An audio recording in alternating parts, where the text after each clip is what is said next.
Optional everything, vanishing obligation. A meeting gets scheduled, rescheduled, and quietly abandoned because a calendar invite and a mute button made maybe cheaper than yes. Notifications keep arriving, but the commitments behind them keep thinning out. When everything becomes optional, obligations don't vanish evenly. They concentrate on whoever cannot opt out, and they shrink wherever the system rewards reversibility. Optionality is the design condition where changing your mind is frictionless, low cost, and socially deniable. Optionality is sold as freedom, but it functions as an incentive engine. If a system makes exit cheap, unsubscribe, cancel, pause, defer, then the rational move is to delay commitment until the last responsible moment. That delay is not a personality defect. It is a response to the payoff structure. Start with a constraint. Attention and time are finite. A week has the same number of hours no matter how many tabs are open. A second constraint follows. Coordination requires shared expectations.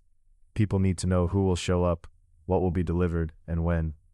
Optionality relaxes the second constraint by making expectations softer, more revocable, less enforceable. Now the trade-off. Optionality reduces the immediate cost of saying yes, but increases the downstream cost of planning. If every plan is provisional, then every plan carries a hidden tax. Repeated check-ins, confirmation messages, contingency lists, and last-minute approvals. Convenience for the individual becomes an externality paid by the group. Watch the feedback loop. Systems reward responsiveness because responsiveness is visible.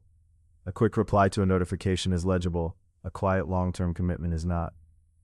So the loop runs like this. Make everything reversible, measure what is easy to see, then reward the people who optimize the visible proxy. In that environment, being available outcompetes being dependable, because availability produces frequent signals. This is how proxy drift happens. The original value might be reliability. Keep promises, build trust, reduce surprise, but the proxy becomes speed, fastest response, most updates, most checkmarks. Over time, the proxy captures the incentive. The organization or the household or the friend group starts treating the proxy as the thing itself. Metric gaming follows naturally. If the dashboard counts touches, then people create touches. More status updates, more brief calls, more low-risk acknowledgements. If the checklist counts tasks completed, tasks get decomposed into smaller units to inflate completion rates. The system appears busy and healthy, while the real obligation, finish the hard work, show up consistently, receives less investment because it is costly and slower to display. Optionality also changes how responsibility is assigned. A promise is a constraint you accept in advance. In a world of constant choice, responsibility shifts from promise-keeping to excuse management. The question quietly becomes, can I justify changing my mind? And the most effective justification is ambiguity. Never fully commit. Always keep language soft. Always keep an exit. None of this requires malice. It requires only a system that treats reversibility as a premium feature and treats long-term constraint as a defect. When opting out is frictionless, opting in must carry increasing proof.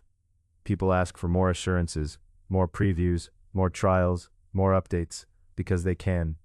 And when everyone can, obligation becomes negotiable, then performative, then rare. When obligation becomes optional, meaning becomes transactional. Not because people stop caring, but because attention gets trained on what the system can reward. Immediacy, flexibility, constant motion. The long-term things, habits, loyalty, mastery, care, do not fit neatly into quick signals. A commitment is not merely a preference stated loudly. It is a self-imposed constraint that protects future behavior from present mood. Remove that constraint and you do not get pure freedom. You get the rule of the loudest prompt. The smallest notification becomes a steering wheel, and then a quiet swap occurs. Relationships become schedules, schedules become alerts, alerts become performance.